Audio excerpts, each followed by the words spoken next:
आज जो प्रचलित है SI सिस्टम, SI पद्धति ही तो सिस्टम में है, करंटली आज है। तो सबसे पहले तो SI का फुल फॉर्म सब इंस्पेक्टर। अच्छा, S पहले नहीं लिखोगे, IS सिस्टम लिखे फिर।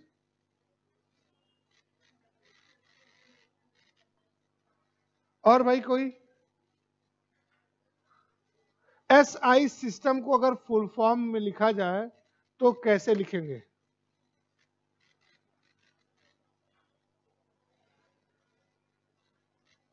बताओ तो, हर किताब में लिखा रहता है। तो ISU लिखना चाहिए फिर, स्टैंडर्ड इंटरनेशनल। और देखो होता क्या है इसका,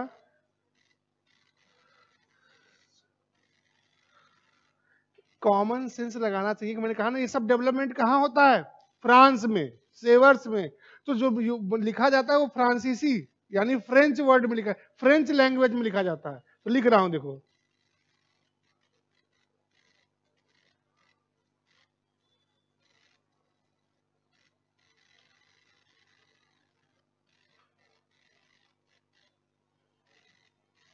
system international D units.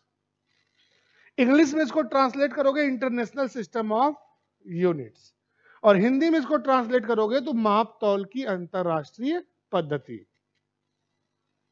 SI पद्धति को हिंदी में ट्रांसलेट करोगे तो माप तौल की अंतरराष्ट्रीय पद्धति। लेकिन आप लिखिएगा किसमें, जिसमें ये बना हुआ है। पूछेगा तो यही पूछेगा, हिंदी अंग्रेजी में नहीं पूछेगा।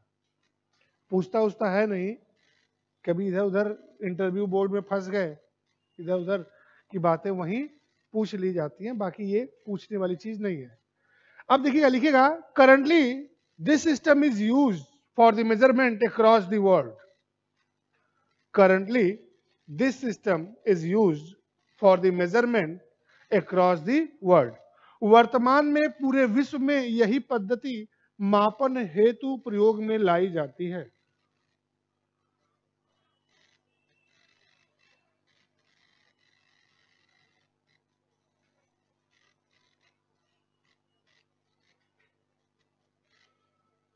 मापन हेतु प्रयोग में लाई जाती है। वर्तमान में पूरे विश्व में यही पद्धति मापन हेतु प्रयोग में लाई जाती है। नेक्स्ट पॉइंट लिखिएगा, this system based upon 7 fundamental units. यह पद्धति 7 मूल मात्रकों पर आधारित है। बाकी पद्धति किसमें थी? 3 मूल मात्रकों पे। ध्यान रखिएगा, जो एग्जाम में पूछने लायक चीज है।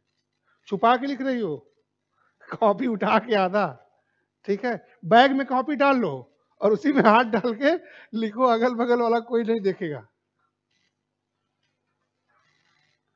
अब कुछ बातें समझ लीजिएगा।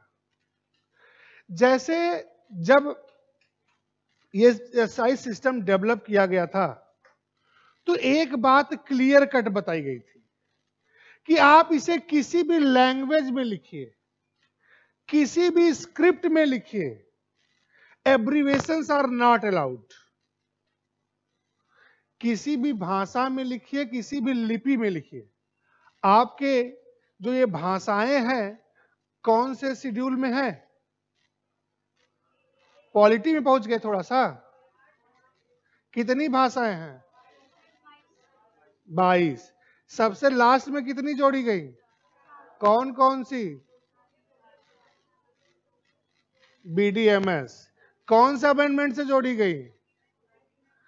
इसके पहले कितनी जोड़ी गई थी? 3। कौन सी? नेपाली। नेपाली कहां से आ गई? मैंने कोड पे मेरा याद है, तो नेपाली कहां जोड़ी गई इसके पहले? BDMS के पहले में 3 जोड़ी गई थी, उसमें नेपाली नहीं थी। ऐसे ही कुछ भी तुक्का मार दोगे चलेगा, मैं पूछता वही हूं जो मुझे याद रहता है, ठीक है। ये ध्यान रखिएगा कि ऐसे नहीं कुछ भी पूछते चले गए और आप कुछ भी बोलते चले गए। जाके घर पढ़ लीजिएगा, किताब खोल के लक्ष्मीकांत से पढ़ते हैं कि NCERT से पढ़ते हैं।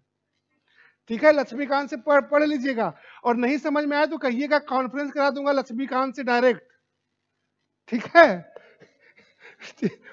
उनसे पूछ लीजिएगा, ठीक है।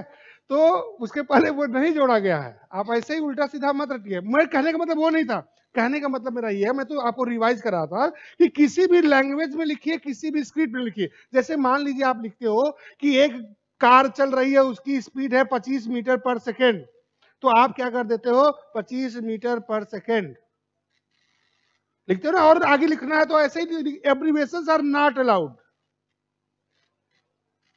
इन दिस सिस्टम। ध्यान रखिएगा, पहली बात कीवर्ड, बाकी तो आप हर किताब में पाते ही हो। एब्रिविएशन नॉट अलाउड है, एब्रिविएशन शॉर्टकट कर नहीं सकते।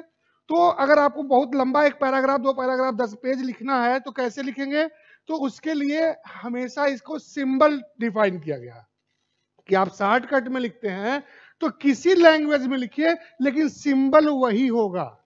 हिंदी में भी अगर लिख रहे हैं तो हर यूनिट के लिए अगर शॉर्टकट में लिख रहे हैं तो सिंबल है, वो सिंबल आप डाल दीजिए, लेकिन वो उसी लैंग्वेज में होगा। इंग्लिश में ही जो सिंबल डिफाइन किया गया है वही सिंबल आप डालेंगे हिंदी में भी। आप ऐसे लिखोगे तो ये गलत हो जाएगा। यानी लिखना है तो फिर आप पूरा लिखिए, मीटर प्रति सेकंड, ऐसे लिखोगे तब पूरा सही होगा। यानी चलिए एक फटाफट चार्ट बनाते हैं जिसमें ये सातों फंडामेंटल यूनिट किसको मापते हैं, क्वांटिटी, और उसके बाद उसका सिंबल। आप सब जानते हो, फटाफट लिखते रहो, कुछ तो लिखना होगा मेजरमेंट वाले चैप्टर में ना, कि नहीं लिखोगे। तो पहला कॉलम में, पहला कॉलम बनेगा इसका फिजिकल क्वांटिटी, फिजिकल क्वांटिटीज, यानी हिंदी में कहोगे भौतिक राशियां, यानी जिसको मापना है। फिर इसका यूनिट, मात्रक, और फिर इसका सिंबल, संकेत।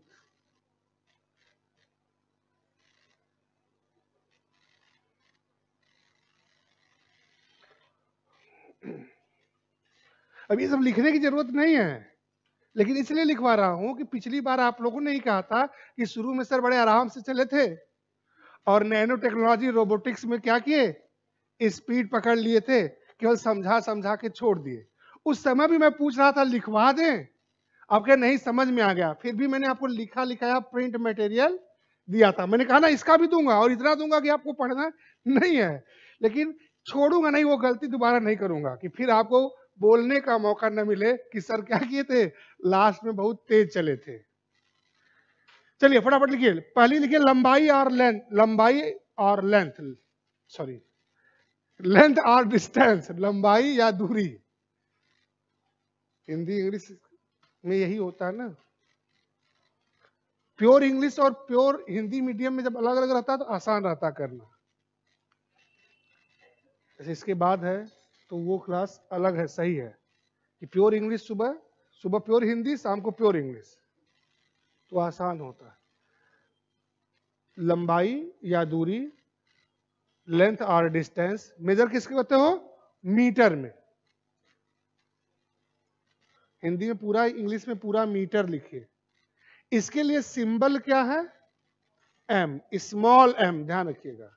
यानी मीटर हिंदी, उर्दू, फारसी किसी में लिख रहे हो और उसको शॉर्टकट में लिखना है तो उसको क्या करोगे, स्मॉल एम में लिखोगे। फिर दूसरा लिखो द्रव्यमान, मास,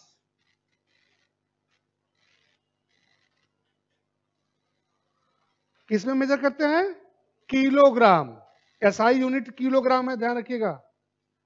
किग्रा मत लिख दीजिएगा हिंदी वालों, किलोग्राम पूरा लिखिएगा। और अगर शॉर्टकट में कहीं लिखना है तो आपको कैसे लिखना है, कैपिटल के के साथ स्मॉल जी, केजी। फिर लिखिए अगला टेम्परेचर, सॉरी तापमान पहले लिख दो। अरे हिंदी इंग्लिश एक ही है, हिंदी वाले तापमान लिखिए, इंग्लिश वाले टेम्परेचर लिखिए। टेम्परेचर किससे मापते हैं, केल्विन,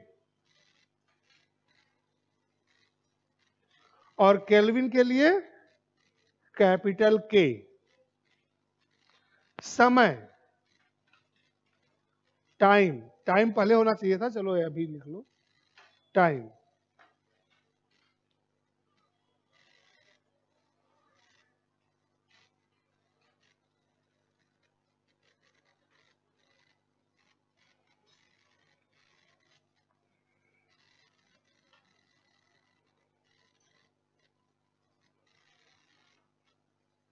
केल्विन, ये उसका था टेम्परेचर वाला। ताप, समय, टाइम, सेकंड, स्मॉल एस। फिर लिखिएगा विद्युत धारा, इलेक्ट्रिक करंट। तेजी से लिखिए, विद्युत धारा, इलेक्ट्रिक करंट किससे मापते हैं? एम्पियर। गुड। कैपिटल ए, बिंदी मत लगा लीजिएगा, एंगस्ट्रॉन हो जाएगा, वो अलग हो जाएगा, ठीक है। फिर लिखिएगा ज्योति तीव्रता, ज्योति तीव्रता इंग्लिश में क्या कहते हैं? ल्यूमिनस इंटेंसिटी, ठीक है, ल्यूमिनस इंटेंसिटी किससे मापते हैं? कैंडेला। कैपिटल सी के साथ स्मॉल डी, सी डी।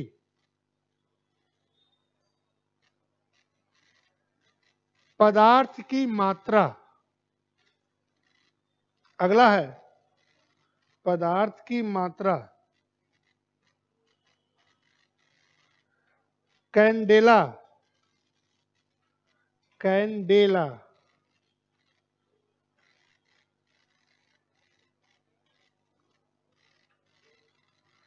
हाँ, ला, ए की मात्रा करो, पहला भी सही था, बस ड पे ए की मात्रा छोड़ी थी। सी डी, हाँ कैपिटल सी लिखे तो हैं, देखो दिख नहीं रहा, कैपिटल सी के साथ स्मॉल डी। फिर अगला लिखिएगा, क्या लिख रहे थे हम लोग? पदार्थ की मात्रा, अमाउंट ऑफ सब्सटेंस किससे मेजर करते हैं? मोल से, MOL, मोल। और यहां जो है ये भी स्मॉल में लिख लीजिएगा, मोल, मोल। अच्छा, ये बगल में अगल बगल कहीं जगह खाली है? अभी इस चार्ट को फिनिश मत करिएगा, बगल में कहीं भी हो, जैसे नहीं कुछ है तो यहां इतना है ना, ये बॉक्स बनाइए ऐसे ऊपर से नीचे तक, जैसे जब खड़ते होंगे विजन IAS वाला, इधर उधर वाला एक लंबा बॉक्स आपको मिलता है ना, इसमें लिखिए नोट। क्या नोट में लिखना है समझो, 3-4 लाइन छोड़ के नीचे लिख लो, या पेज पे सबसे नीचे लिख लो नोट। अगर यहां लिखने जा रहे हो नीचे, तो कम से कम 3-4 लाइन छोड़ के नोट लिखिएगा, बार बार कह रहा हूं। अब समझिएगा, मैं नोट इसलिए लिखवा रहा हूं कि एक और यूनिट है जो फंडामेंटल यूनिट नहीं है, बट नाम मिलता जुलता है, और कभी कंफ्यूज न हो इसलिए अगल बगल लिखे रहोगे तो क्या हमेशा पढ़ते समय रिवाइज होगा, तो आप कंफ्यूज नहीं होंगे। पदार्थ की कठोरता, हार्डनेस ऑफ सब्सटेंस, नोट में लिखिए, पदार्थ की कठोरता, हार्डनेस ऑफ सब्सटेंस। देखिए एक साइंटिस्ट थे मोह, मोह,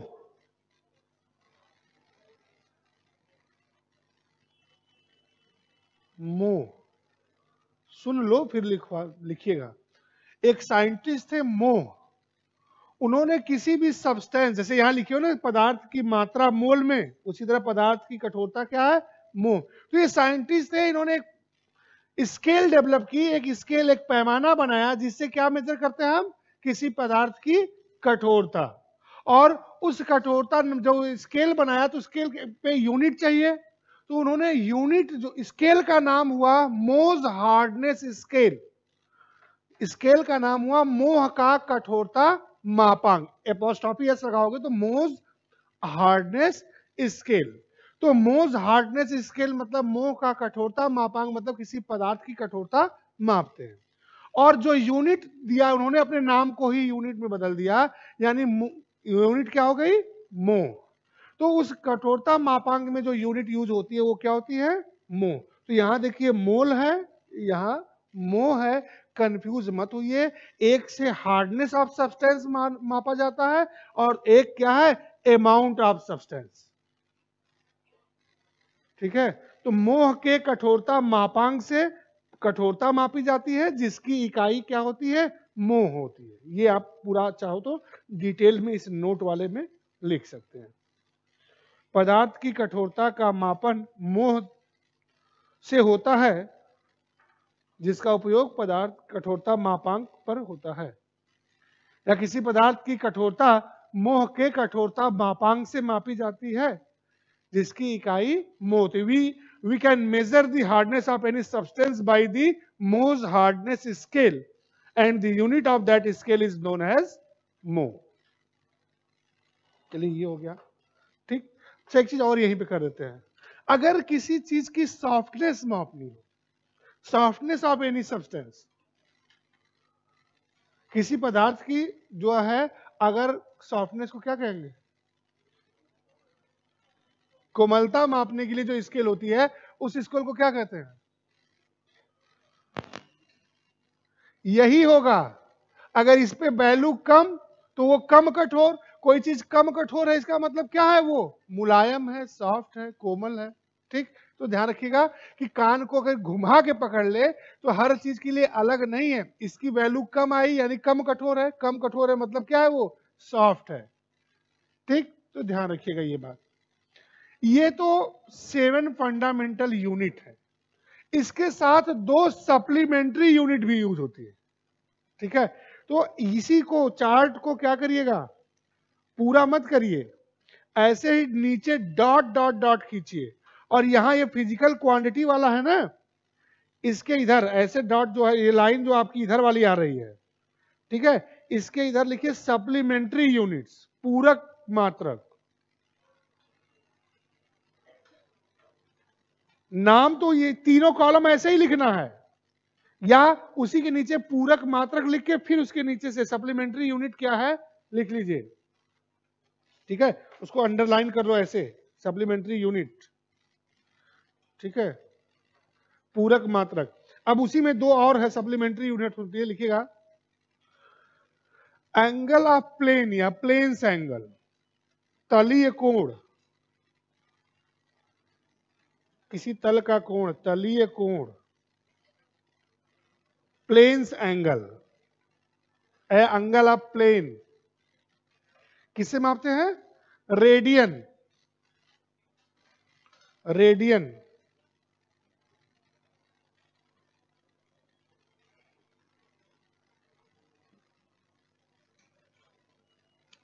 और इसका जो होता है स्मॉल और स्मॉल डी, लिखिएगा एंगल ऑफ सॉलिड, ठोस कोण या घन कोण, ठोस कोण या घन कोण, घन या ठोस स्लैश लगा दीजिएगा, हो जाएगा। ठीक है, एंगल ऑफ सॉलिड और, ठीक है, इसको क्या किससे मापते हैं, स्टेरेडियन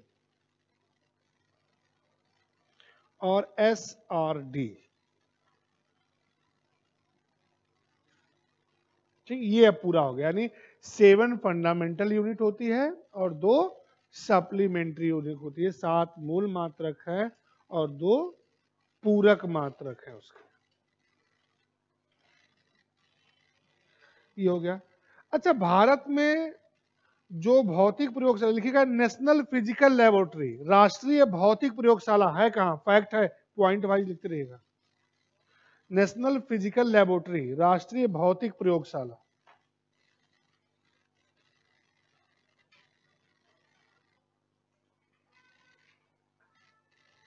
न्यू दिल्ली, नई दिल्ली।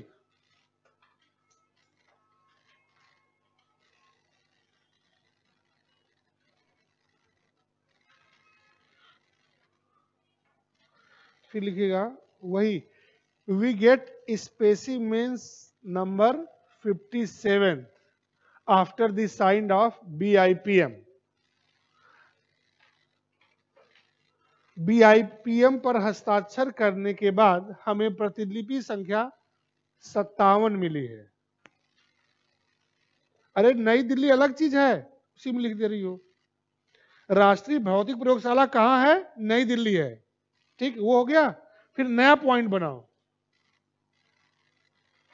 वो अलग पॉइंट था, फैक्ट था कि राष्ट्रीय भौतिक प्रयोगशाला कहां है? नई दिल्ली में।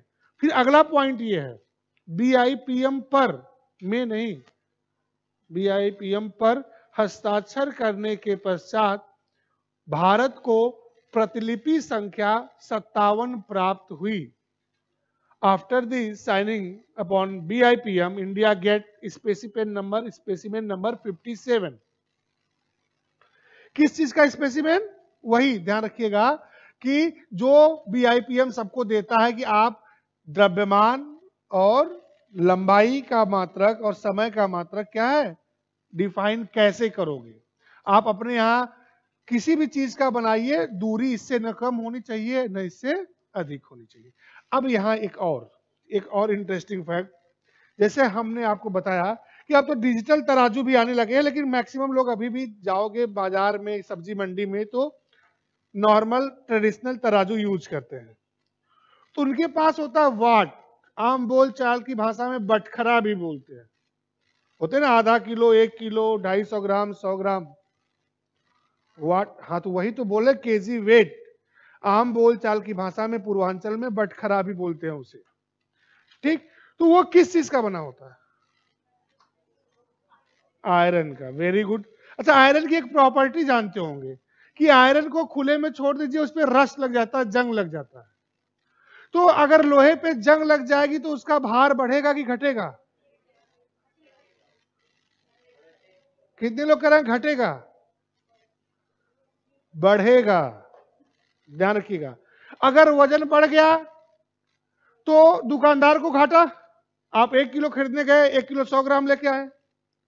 अगर वजन आपके हिसाब से घट गया, इसलिए घटता नहीं, ध्यान रखिएगा, लोहे पे जंग लगती है तो वजन बढ़ जाता है, और जंग जब घिस के छुड़ा दो तब वजन घट जाता है। दो अलग अलग चीजें होती है, ध्यान रखिएगा कि लोहे पे अगर जंग लगी है तो वेट क्या है?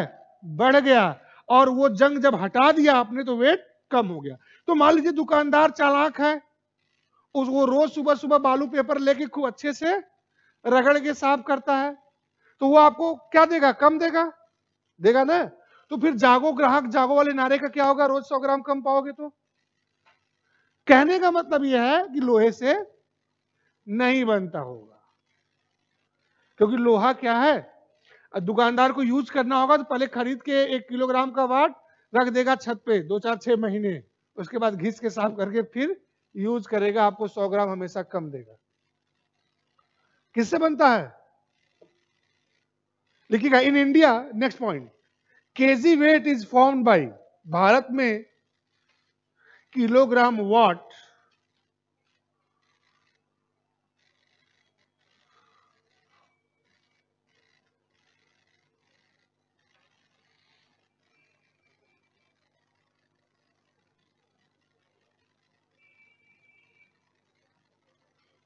निकिल और क्रोमियम के मिश्र धातु के बनाए जाते हैं। Alloy of nickel and chromium.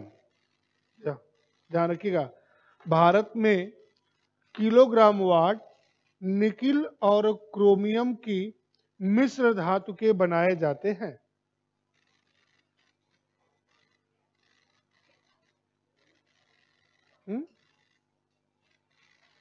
ठीक, अब एक बात समझिएगा, एक यूनिट के बारे में और जानना है। जैसे जो क्रूड ऑयल है, कच्चा तेल, ठीक है, खनिज तेल, जो कच्चा तेल होता है हम निकालते हैं उसको क्रूड ऑयल बोलते हैं, रंग काला होता है। तो हमारे पास उतना है नहीं जितना हमें यूज करना होता है, ठीक है, आदत से मजबूर। ठीक, हमें जितना चाहिए उतना हमारे पास है नहीं, तो हम मजबूरी में इंपोर्ट करते हैं, और वर्तमान सरकार चाहती है कि वो इंपोर्ट कम किया जाए। इंपोर्ट कम करने का एक ही तरीका है, हम यूज पैटर्न अपना चेंज करें। यानी अब क्या करें कि हम ये क्रूड ऑयल बेस्ड जो है व्हीकल्स न खरीदें, हम इलेक्ट्रिक व्हीकल्स खरीदें, यूज करें, तो क्या होगा, क्रूड ऑयल खरीदना कम हो जाएगा। फिर पेट्रोल 100 रुपया बेचो चाहे 1000 रुपया बेचो, हम तो गाड़ी क्या है 5 रुपया या 10 रुपया 12 रुपया यूनिट की बिजली से चार्ज कर लेंगे। तो जो क्रूड ऑयल है अभी खरीदना पड़ता है हमें, क्योंकि हमारी गाड़ियां क्या है वही हैं, क्योंकि हमारे पास बेसिक इंफ्रास्ट्रक्चर नहीं है। अभी भी आप इलेक्ट्रिक व्हीकल खरीदने जाओ तो कार में माना जाता है कि टाटा का नेक्सॉन जो है अभी थोड़ा बहुत सक्सेस है इलेक्ट्रिक व्हीकल में, और खरीदने जाओगे तो कम से कम 2 साल की वेटिंग मिलेगी। तो पैसा आज आपको लगाना है, गाड़ी आज आपको चाहिए, 2 साल की वेटिंग मिलेगा, तो मजबूरी में आदमी फिर जाके वही खरीदता है, कौन सा, पेट्रोल डीजल और सीएनजी बेस्ड। तो कहने से ज्यादा क्या है, अभी बेसिक इंफ्रास्ट्रक्चर की जरूरत है हमारे देश में। तो हमारे यहाँ यूनिट में क्यों लेके आए, क्योंकि जो कच्चा तेल है वो इंटरनेशनल मार्केट में, हम अपने यहाँ तो क्या करते हैं लीटर में खरीद बेच लेते हैं, ठीक है, और कुछ और काबिल लोग होते हैं तो पैसे में ही खरीदते हैं। कभी भी अगर धोखेबाजी से बचना चाहते हो, पेट्रोल पंप पे, जानते हो पेट्रोल पंप वाले चुरा लेते हैं, किसी घर पेट्रोल पंप होगा तो बुरा नहीं मानेगा, ठीक है, तो वो धोखेबाजी से बचने का एक ही तरीका, आप पैसे में आप खरीदे हुई मत, हमेशा लीटर में कहो 1.25 लीटर दो, भाई कैलकुलेटर उसके पास भी है, मोबाइल आपके पास, कैलकुलेट कर लो कितना लीटर कितना पैसा हुआ, और कार्ड पेमेंट कर दो, फुट करना ही है तो। अब वो चोरी नहीं कर पाएंगे, वो सेट करके रखते हैं कि 50, 100, 150, 200। इसीलिए देखो जो ट्रांसपोर्ट एजेंसी वाले होते हैं, जो ड्राइवर होते हैं, वो कहेंगे 980 रुपए का दो, देखे होगे ना। तो कहने का मतलब है कि पैसे में वैसे में और बात छोड़िए, इस भर आते हैं, तो हम अपने यहां खरीदते बेचते किसमें है, लीटर में। लेकिन जब हम इंटरनेशनल मार्केट में जाएंगे तो हमें बड़ी यूनिट की जरूरत पड़ती है, लीटर में खरीद बेच नहीं सकते, तो वहां किसमें हम करते हैं, बैरल में। अच्छा रुको देखो, बैरल, बैरल लाते हैं अपने यहां, कन्वर्ट करते हैं किसमें, लीटर में। अब अमेरिका ले जाता है बैरल, इंटरनेशनल मार्केट में वो खरीदना है तो उसको भी बैरल में ही खरीदना होगा, वो अपने यहां ले जाता है तो उसे कन्वर्ट करता है किसमें, गैलन में। वेरी गुड, यूएस गैलन में। यूके ले जाएगा तो वो भी अपने यहां कन्वर्ट करता है यूके गैलन में।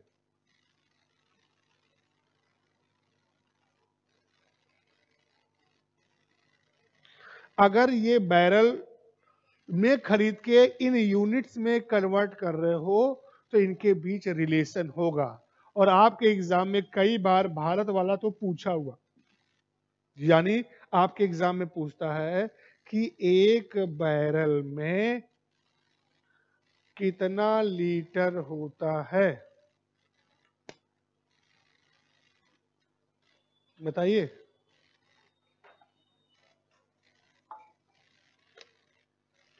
पेपर सॉल्व करते होंगे तब भी ये सब मिलता होगा,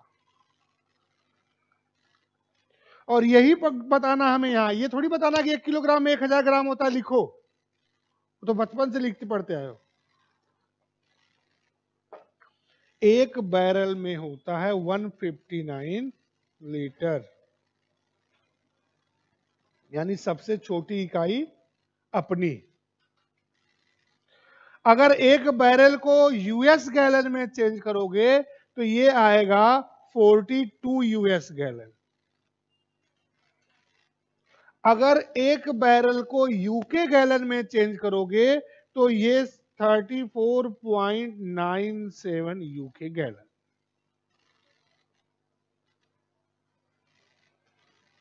ठीक है, नॉर्मली अगर ऐसे ना पूछे, ये तो लिखते रहिएगा, एक पॉइंट ये हो गया आपका, ठीक।